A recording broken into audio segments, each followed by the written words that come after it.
The status is as it was. The status is that I am here until the end of the tournament. I can't say anything else. I can't add anything else to that. ঠিক যেমনটা শুনছিলেন বাংলাদেশ জাতীয় দলের যিনি coach Phil Simmons, তার চুক্তিটা আসলে এই চ্যাম্পিয়ন্স ট্রফি পর্যন্ত, এবং তারপরে তার চুক্তিটা আসলে বাড়ানো হবে কিনা সেটা নিয়ে কিন্তু একটা প্রশ্ন করা হয়েছিল প্রেস কনফারেন্সে, এবং তিনি যেটা বলেছেন যে আগের সেই চুক্তিটাই আছে, অর্থাৎ নতুন করে চুক্তি রিনিউ করা বা চুক্তি নিয়ে কোনো কথা আসলে তিনি বোর্ডের পক্ষ থেকে শোনেননি, এবং তিনি এ ব্যাপারে এখন পর্যন্ত কিছু জানেনও না। এটাই হচ্ছে তার মন্তব্য। একই সাথে এই জায়গায় একটা ব্যাপার কানেক্টেড, সেটা হচ্ছে যে তিনি পিএসএলের দল করাচি কিংসের গতবারের কোচ ছিলেন, এবং করাচি কিংস কিন্তু নতুন করে কোচ এখনও নিয়োগ দেয়নি। পিএসএল তো সময় খুব কাছেই, তো নতুন কোচ যেহেতু নিয়োগ দেননি, সো সেই ক্ষেত্রে সেই দলের পুরনো কোচ ফিল সিমন্সই, যখন কি হয় একটা দলের কোচ নতুন করে নিয়োগ না হয় তখন আগের কোচই বহাল থাকে, এরকমই সম্ভাবনাই সব থেকে বেশি থাকে, যদিও অফিসিয়ালি তারা এখনও জানাই নাই। তো এই জায়গাটাতে কি মনে হচ্ছে যে বাংলাদেশ ক্রিকেট বোর্ড যদি আসলে তাকে চুক্তি রিনিউ না করে বা চুক্তি রিনিউ হয়তো বা করবে না, এরকম সিচুয়েশনও মনে হচ্ছে আছে, কারণ পিএসএল এর সঙ্গে তার যদি কোনো কানেকশন থাকে তিনি কি পিএসএল এ ব্যাক চলে যেতে পারেন কিনা, মানে আপনার কাছে কি মনে হচ্ছে সিচুয়েশনটা আজকের প্রেস কনফারেন্সে তার কথার টোন শুনে বা সব কিছু মিলিয়ে? যেহেতু বাংলাদেশ ক্রিকেট টিম এখনও পর্যন্ত কোনো কিছু জানায়নি, সময় বেশি নেই, চ্যাম্পিয়ন্স ট্রফি শুরু হবে, এর পরবর্তীতে চুক্তি রিনিউ করতে তো আর বেশি দিন লাগে না, মানে এটা কয়েক ঘন্টার একটা ব্যাপার, শুধু দুই পক্ষ রাজি থাকলেই হয়, কিন্তু অনেক টার্মস অ্যান্ড পলিসি থাকে যদিও। কারণ এখানে ফিল সিমন্সের ক্ষেত্রে যেটা হবে সেটা হচ্ছে ফিল অন্য এক জায়গায় জড়িত, অর্থাৎ গত বছর তিনি কোচিং করিয়েছেন সেখানে, এর আগে তিনি এরপরে তিনি আবার পাপুয়া নিউগিনিতে কোচিং করিয়েছেন, তো সব মিলিয়ে তিনি করাচি কিংসের পাশাপাশি ন্যাশনাল টিমগুলোকেও সার্ভিস দিচ্ছেন ফ্র্যাঞ্চাইজি লিগের পাশাপাশি। তো যেহেতু বাংলাদেশের এই সময়টা, অর্থাৎ তিনি তো এসেছিলেন অক্টোবর নভেম্বরে, অর্থাৎ হাতুড়ু সিংকে স্যাক করার পর, তো এই সময় তিনি একটা ছোট্ট একটা টেনিয়রে এসেছিলেন, এবং সেটা হচ্ছে চ্যাম্পিয়ন্স ট্রফি পর্যন্ত। আর চ্যাম্পিয়ন্স ট্রফির পরেই কিন্তু হচ্ছে পিএসএল, হয়তোবা তার প্ল্যানই ছিল এমন যে এই টেনিয়রে তিনি এই কয়টা মাস বাংলাদেশের হেড কোচ হিসেবে থাকবেন, এরপর তিনি আবার পিএসএলে যোগ দেবেন, এইটা হইতে পারে তার প্ল্যান ছিল। এবং করাচি কিংস এখন পর্যন্ত তাদের কোচকে সেটা জানায়নি, অর্থাৎ না জানালে হচ্ছে ব্যাপারটা এমন যে আমার আগের কোচই বহাল থাকছে, এটা তো জানানোর কিছু নেই, চেঞ্জ হলেই জানায় স্বাভাবিকভাবেই, আর বা নতুন কাউকে নিলেই জানায়।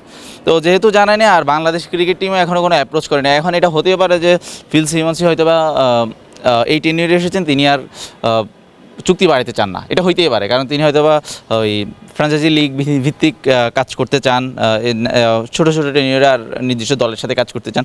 এই জন্য আমার কাছে মনে হচ্ছে এটাও হইতে পারে যে তিনি হয়তো চাননি, বা ক্রিকেট বোর্ড হয়তো বা অফার করেনি, সেটা হয়তো তিনি বলেছেন করে, এই ব্যাপারে কোনো আপডেট নাই।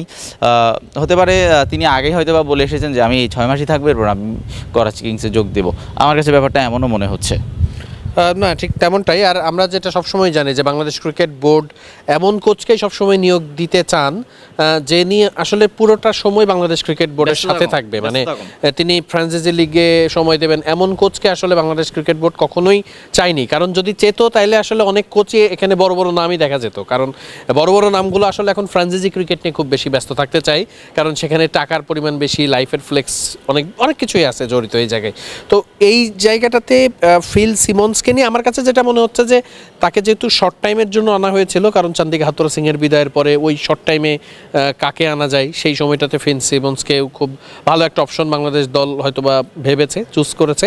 চ্যাম্পিয়ন্স ট্রফির বাংলাদেশ দলের সাফল্য কতটা হয় এটাও কিন্তু অনেকটা রিলেট করতে পারে। আমার কাছে মনে হয় যে যদি বাংলাদেশ খুব ভালো একটা স্টার্ট করে, দুবাইতে যদি ভারতের বিপক্ষে ভালো করতে পারে, পাকিস্তানের বিপক্ষে ভালো করতে পারে, বাংলাদেশ যদি গতবারের মতো সেমির খেলার সুযোগ তৈরি করতে পারে বা ওইরকম একটা সিচুয়েশন ক্রিয়েট করতে পারে, তখন বাংলাদেশ দল হয়তো বা ক্রিকেট বোর্ড, এটা তো আপনি যেটা বললেন যে কয়েক ঘন্টার ব্যাপার, মানে তখন তো বোর্ডের কর্মকর্তা থেকে শুরু করে অনেকেই পাকিস্তান হয়তো বা থাকবেন, বোর্ড সভাপতিও থাকতে পারেন।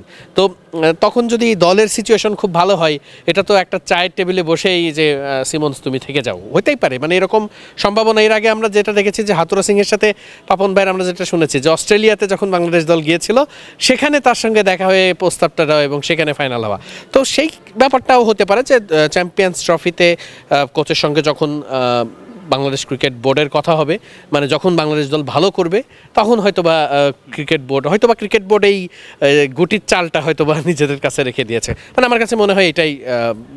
আপনার কাছে কি মনে হচ্ছে?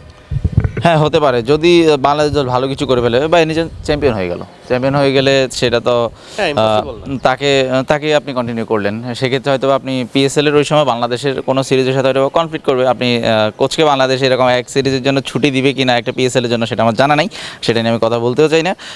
সেটা যদি হয় যে একটা কোচ আপনাকে চ্যাম্পিয়ন্স ট্রফি জিতিয়েছে, আপনি তাকে পিএসএল এর জন্য ছুটি দিলেন, সে আবার ঘটনা হচ্ছে তখন যদি বাংলাদেশের কোনো ইন্টারন্যাশনাল সিরিজ না থাকে, কারণ বাংলাদেশে এবছর অনেক ব্যস্ততা, সেক্ষেত্রে সেটা নাও হতে পারে। সেক্ষেত্রে হতে পারে ফিলকে বাংলাদেশ হয়তো বা একদম লম্বা টেনিয়রের জন্য নিয়ে নিল, আর এরপর তিনি বাংলাদেশেই কন্টিনিউ করলেন।